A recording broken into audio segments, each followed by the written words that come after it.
안녕하세요. 고영입니다. 자, 이번 시간은 28강이고요. 자, 4과목의 소음 진동 방지 챕터 1 소음에서 핵심 요점 4에서 5 부분 보도록 하겠습니다. 핵심 요점 4에서는 우리 청력 손실과 그 다음에 소음을 평가하는 소음 평가 지표 이렇게 두 가지를 살펴볼 거예요. 자, 먼저 청력 손실이라고 하면은 말 그대로 정상 기준에서 제대로 소리를 평소보다 못 듣는 걸 얘기를 합니다. 자, 이거는 일시적인 게 있고요. 영구적인 게 있어요. 일시적인 거는 자, 너무 큰 이제 스피커 뭐 클럽 같은 데 갔다 그러면은 이제 스피커 소음이 엄청 심하잖아요. 그렇게 시끄러운 데 갔다가 나오면은 삐 하는 소리도 나고 제대로 못 듣죠. 그러다가 시간이 지나면 회복이 됩니다. 그래서 회복이 되는 거는 일시적이라고 하는데 영구적 손상은 회복이 안 되는 걸 의미를 해요. 그래서 이렇게 영구적 청력 손실을 우리는 주로 얘기를 할 거고요. 자, 그리고 청력 손실은 말 그대로 제대로 듣는 그 기능이 떨어지는 건데 그 중에서도 좀 심한 걸 우리가 난청이라고 합니다. 그 난청은 객관적으로 우리 중심 주파수, 우리 헤르츠 배웠잖아요. 주파수, 그죠? 들을 수 있는 가청 주파수는 20에서 2만 헤르츠죠. 자, 거기서 중심 주파수 500에서 2000 헤르츠에서 25데시벨 이상을 못 들으면, 그러니까 평소에 정상인은 25데시벨 이상을 다 잘 들리는데 그 정상인보다 25데시벨 정도 못 들으면 그러면 그걸 우리가 난청이라고 합니다. 자, 원인에 따라서 두 가지로 나눠져요. 소음성 난청 그리고 노인성 난청입니다. 자, 소음성 난청은 다른 말로 직업성 난청이라고 하고 다른 말로 C5 딥 현상이라고 합니다. 그러니까 보통 큰 소리에 이제 혹은 계속 주기적으로 소리에 노출이 되면은 이제 어떻게 되냐면은 못 들을 수 있어요. 영구적으로 손상이 올 수 있어요. 그래서 보면은 이제 장기간 큰 소음에 노출되는 직업, 그러니까 보통 직장에서부터 없기 때문에 직업성 난청이라고 합니다. 그러면 이제 발파 작업, 폭파하시는 분들, 그죠? 그래서 공사에서 공사할 때 발파하시는 분들이라던가 그런 분들 같은 경우에는 소음성 난청에 이제 또 오기가 쉽고요. 자, 보통 보면 이 소음성 난청 같은 경우에는 젊은 사람한테 나타나요. 이때 보면은 4000Hz 부근을 잘 못 들어요. 이 4000Hz 여기를 헤르츠를 이제 4000Hz라고 하면은 자, 이 들을 수 있는 정도를 나타내는데 여기서만 이렇게 쭉 줄어들거든요. 그러니까 요 특정하게 4000Hz 부분을 제대로 못 들어요. 그래서 요 부분을 우리가 C5라고 하거든요. 그래서 여기 제대로 못 들기 때문에 우리가 직업성 난청, 소음성 난청, 이걸 다른 말로 C5D 현상이라고 합니다. 자, 노인성 난청은 한마디로 이제 이 청각기관, 귀가 이제 뭐해서 이제 노쇠해서 노화에 때문에 이제 일어나는 거예요. 보통 보면은 노인성 난청은 4000Hz가 아니라 6000Hz 부근에서 이런 식으로 못 듣는 게 훨씬 더 좀 심하게 나타나요. 그래서 여러분 정리를 하면은요. 자, 난청은 소음성 난청과 우리 뭐가 네, 노인성 난청이 있습니다.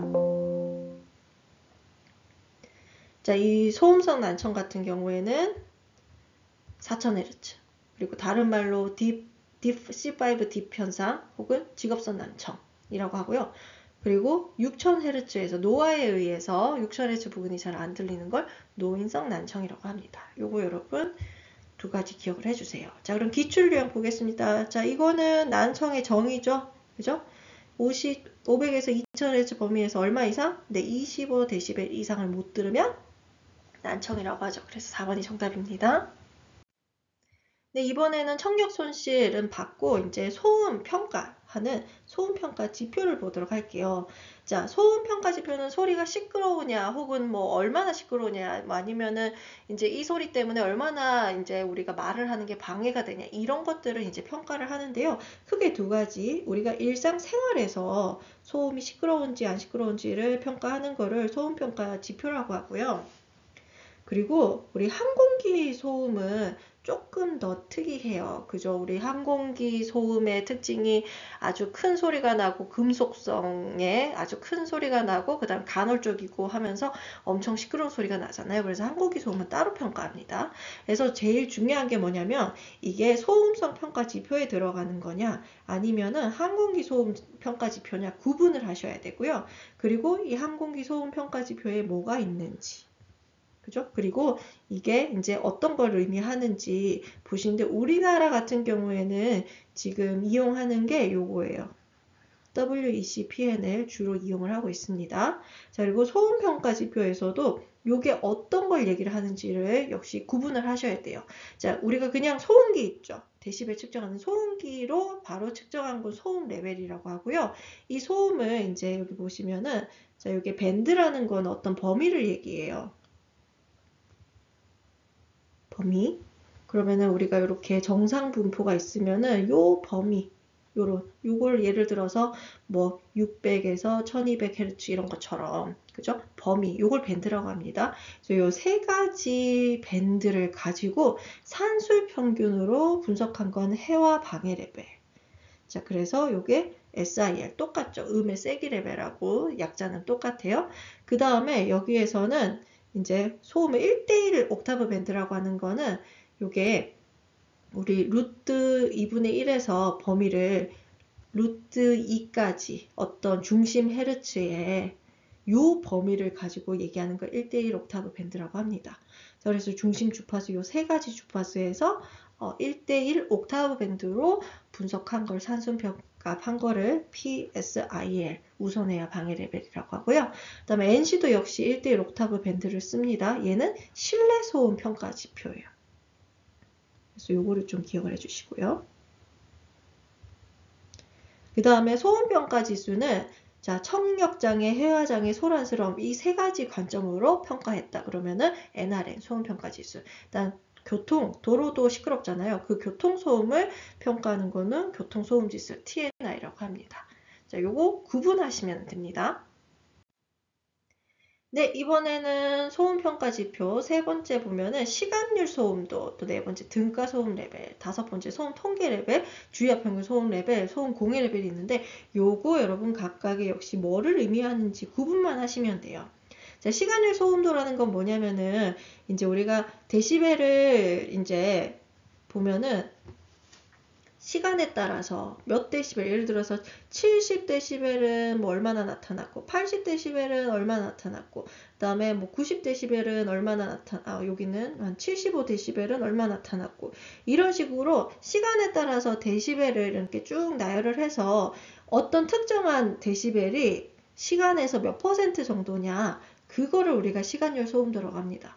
자, 예를 들어서 여기 보면은 우리가 시간에 따라서 데시벨 값을 봤더니 요 가장 가운데 제일 많이 나타나는 게 뭐냐 봤더니 바로 예를 들어서 뭐 60데시벨이다. 그러면은 이게 50% 그죠? 시간율 소음도가 60데시벨이 되는 거예요. 여기를 중앙치로 나타내는 거고요. 그 다음에 90% 레인지의 상단치 그러면은 5% 시간율 소음도. 그 다음에 90% 하단치 그러면은 95% 여기 보면은 90을 보세요. 90으로 하면은 여기 10부터 90% 레인지면은 여기를 5부터 95까지 95% 100%까지라고 하면은 여기 5% 여기 5% 이렇게 될 거 아니에요. 그죠? 그러니까 5% 빼면은 이제 전체 가운데가 90% 나오겠죠. 그래서 이 90% 레인지의 상단치 그러면은 이제 상단치 그럼 요건 거죠. 그죠? 5%. 그 다음에 하단치 그러면 95% 시간율 소음도를 이렇게 나타내는 겁니다. 자, 그리고 등가 소음 레벨은 시간에 따라서 다를 수 있어요. 예를 들어서 우리가 지금 제가 사는 동네에 등가 소음 레벨을 알기 위해서 어떻게 하냐면 1시간 단위로 24시간이니까 1시간 단위로 해서 이제 데시벨로 측정을 했더니 1시, 0시에서 1시는 조용할 거 아니에요. 그죠? 근데 한 7시, 뭐 8시 정도 되면 좀 시끄럽겠죠? 그죠? 그리고 9시 때 교통도 있고 하니까 제일 시끄러울 거고 뭐 이렇게 시간에 따라서 데시벨을 이제 넣었는데 그럼 시간에 따라서 뭐가 있나요? 시간대에 따라서 데시벨 변동이 생기죠. 근데 이거를 그러면은 이 지역을 시간에 상관없이 대표할 수 있는 데시벨을 어떻게 하냐? 하나를 이제 정하고 싶은 거예요. 그래서 이 시간에 따른 변동을 어떤 특정한 수치로 이제 한마디로 우리가 가중치 평균 낸 값이 바로 정상소음 에너지로 취하는 값이 등가 소음 레벨이 됩니다. 자, 그리고 소음 통계 레벨은요, 이제 요 측정하는 전체 기간 동안 어떤 소음 레벨이 있었다고 할게요. 그럼 그 소음 레벨을 초과하는 시간의 총합이 이제 n%가 되는 거예요. 예를 들어서 지금 제가 여기 등가 소음 레벨을 예를 들어서 한 70dB이라고 해봅시다. 그러면 이 70dB를 넘었던 요 초과하는 시간이 7시부터 9시라고 해볼게요. 2시간이죠. 그러면은 예를 들어서 24시간 중에 2시간이 넘었잖아요. 그 총합이, 그죠? 이 퍼센트로 계산하는 게 소음 레벨, 소음 통계 레벨이 됩니다. 자, 퍼센트가 작을수록 더 소리가 큰 소음이에요. 레인지 값으로 보면. 아셨죠? 그죠? 자, 그래서 요것도 그렇고, 요것도. L5가 L90보다는 소리가 더 커요. 그래서 퍼센트가 작을수록, 그죠? 더 큰 소음이라는 거 봐주시면 좋습니다. 자, 그리고 주야 평균 소음 레벨은 주가 뭐예요? 낮이고, 야는 밤이잖아요. 한자로. 그죠? 그럼 여러분, 낮과 밤은 언제도 조용해야 돼요. 밤이 더 조용해야 돼요. 그죠? 그러니까 밤에 똑같은 낮에 40dB과 밤에 40dB은 똑같더라도 밤에 더 시끄럽게 들린단 말이에요. 그래서 우리가 야간을 10시부터 아침 7시까지로 봅니다. 그러면은 이 낮보다는 밤에 같은 소리라도 어때요? 더 시끄럽게 들리기 때문에 벌칙으로 밤에는 10dB를 그냥 페널티로 더 주는 거예요. 그래서 합산해서 평균한 레벨이 주야 평균 소음 레벨입니다. 자, 그래서 주야로 나눈다는 거예요. 그죠? 낮과 밤을 나눠서 계산하면 주야 평균 소음 레벨. 그리고 소음 공해 레벨 같은 경우에는 이제 요 등가 소음 레벨, 우리 여기서 봤죠? 시간에 따른 등가 소음 레벨에다가 이제 불만을 생길 수 있는 게 뭐가 있을까요? 소음의 에너지와 소람스러움, 이런 거. 불만의 가중치, 이런 것들을 동시에 다 평가하는 게 소음 공해 레벨입니다. 그래서 여러 가지가 있었는데요. 요거를 여러분이 전부 다 구분만 하시면 됩니다. 자, 그럼 기출을 한번 봅시다. 자, 변동하는 소음 에너지 평균 레벨로서 어느 시간에 변동하는 소음 레벨을 이제 정상 소음 에너지로 취하는 거. 요게 뭐예요? 네, 등가 소음 레벨이죠. 그죠? 소음 레벨은 소음기로 그냥 측정한 값이고, 시간율 소음도는 뭐라 그랬어요? 네, 요거를 어느 데시벨 이상인 시간이 실측의 몇 퍼센트 되는지를 보는 거라 그랬죠. 주야 등가 소음도는 낮과 밤에서 밤이 훨씬 조용해야 되니까 이제 페널티로 밤에 측정되는 소음도에 10dB 더한 거라 그랬잖아요. 그래서 이제 평균 낸 거라 그랬죠. 그래서 정답은 2번이 됩니다. 네, 이번에는 핵심 요소 5, 이제 소음을 줄이려고 하는 방법을 찾는 겁니다. 그래서 알아야 될 것들을 살펴볼게요. 첫 번째, 지향 계수와 지향 지수입니다. 자, 여기 오타가 좀 있는데, 이게 2에 n이 지수로 들어가야 됩니다. 첨자로, 위첨자로. 자, 요게 우리 소음원, 그러면은 앞에서 우리 전파 표면적 할 때 자유공간, 그럼 공중에 이제 떠 있는 거고, 그죠? 반자유공간 그러면요. 자, 지면위에 바닥에 있으면 소리가 반만 이렇게 전파된다 그랬죠. 그죠? 지하로는 안 가잖아요. 그죠? 요게 지면. 바닥에 있을 때. 그 다음에 두 변이 접하는 건 하나 벽이 있고요. 바닥이 막혀 있다고 생각해 보세요. 그러면 소리가 갈 수 있는 데는 어디로 갈 수 있냐면 여기로 갈 수 있어요. 그죠? 요 4분의 1 정도. 그죠? 그래서 이게 두 변이 접한 공간에는 이제 얘는 지면이 있으면은 9의 절반만 갈 수 있고 두 변이 접해 있으면은 4분의 1만 갈 수 있죠. 요번에는 모서리에서 소음이 나간다고 하면 요만큼만 나갈 수 있단 말이에요. 즉 8분의 1만 나갈 수 있습니다. 그래서 우리 어디에서 음원이 이제 있냐, 그 위치에 따라서 이 한마디로 소리가 나갈 수 있는 공간이 전파 표면적이 차이가 나죠. 그거를 설명하는 게 바로 지향계수와 지향지수입니다. 지향계수는 Q로 나타내고 지향지수는 DI로 이렇게 나타내요. 자, 여기 보시면 자, 여기 접한 변의 수. 자, 여기 보시면 지면은 접한 변의 수가 1이죠. 하나니까. 얘는 2개죠. 얘는 3개죠. 그럼 공중에 있으면 공중은 0이에요. 그래서 공중은 접한 변이 0입니다. 그래서 n이 0이에요. 그래서 우리 지향 계수는 2의 n승이거든요. 이렇게 공중도 하나 적어볼까요?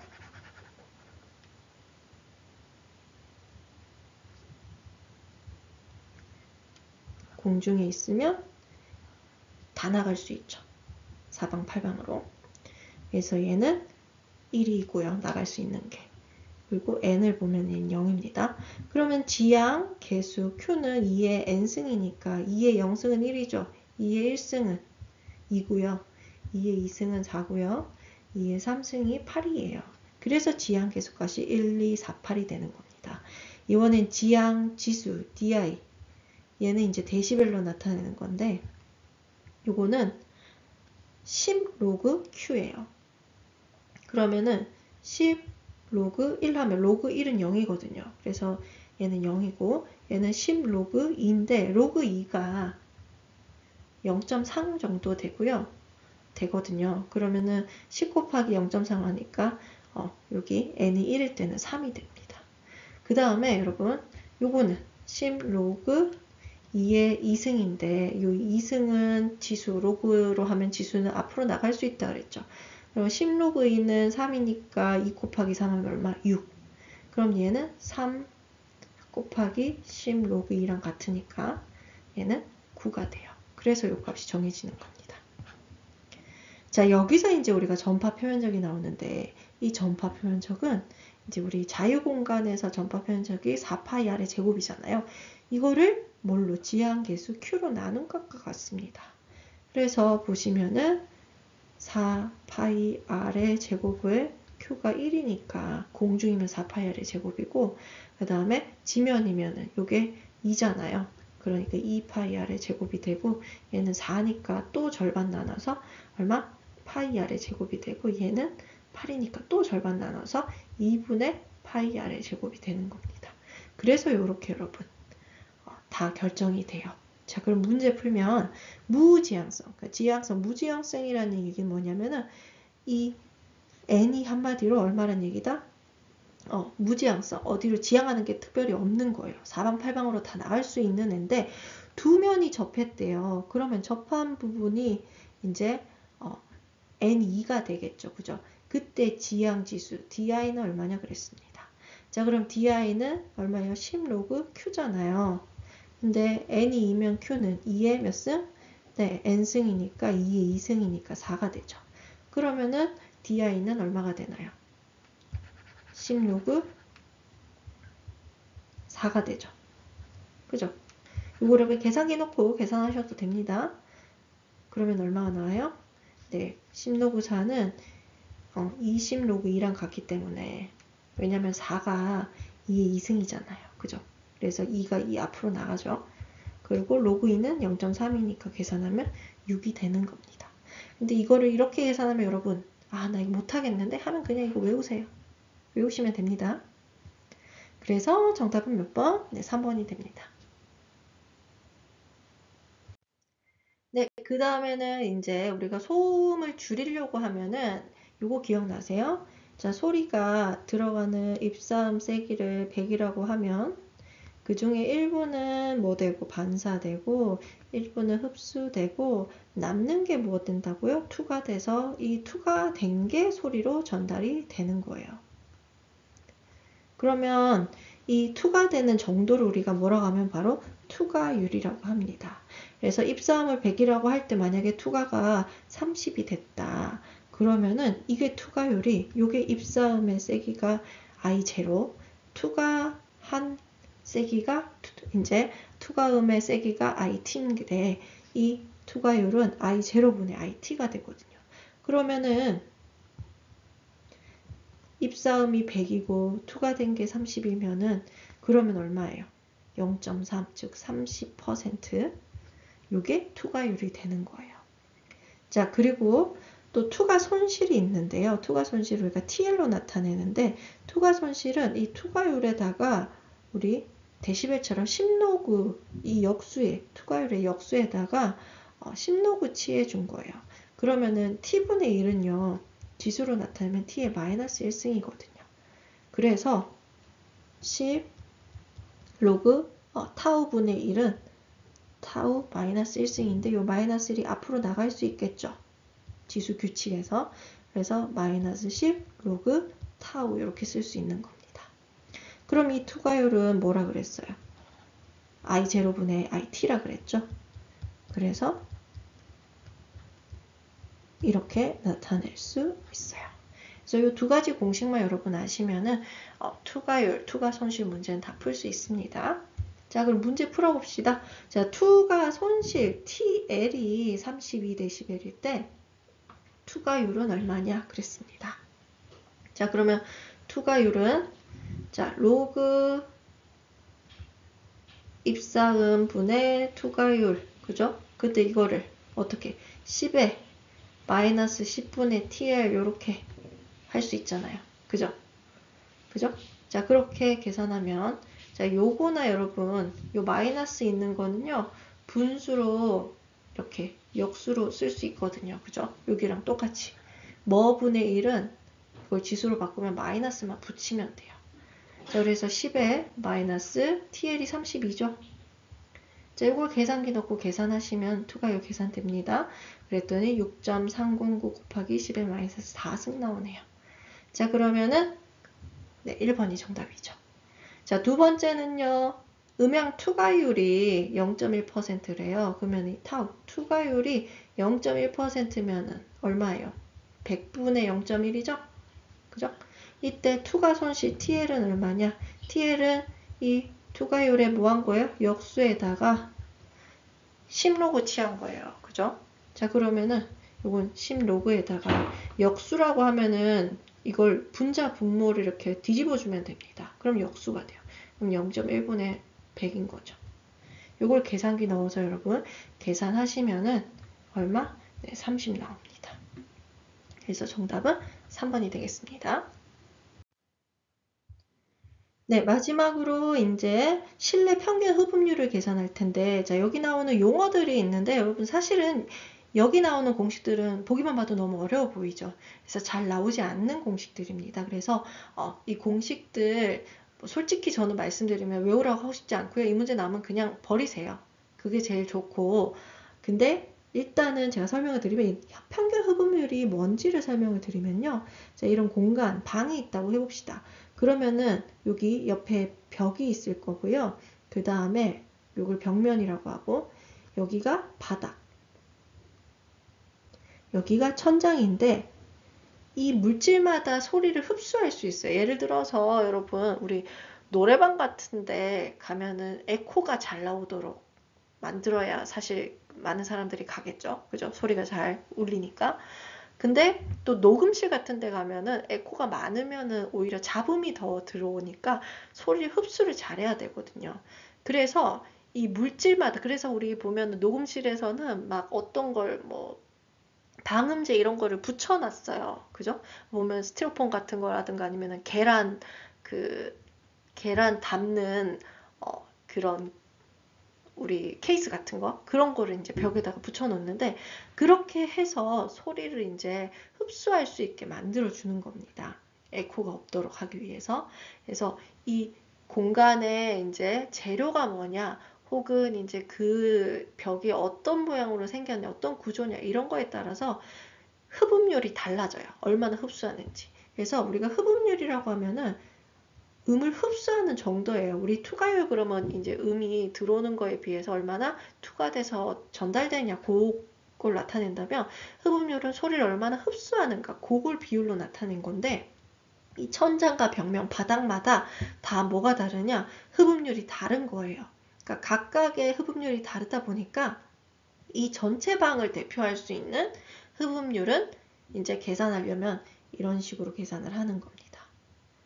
그래서 요거는 여러분 그냥 흡음률이 뭐구나 정도만 여러분 아시고 저는 과감하게 이거는 좀 버리셨으면 좋겠어요. 그다음 잔향 시간이라는 거는 여러분 에코 있죠. 메아리 치는 거. 그러니까 내가 소리를 이렇게 냈는데 그 소리가 이제 더 이상 들리지 않고 이제 에코만 존재하는, 메아리만 존재하는 그 시간을 얘기를 하는 거예요. 그래서 이것도 이걸로 계산을 합니다.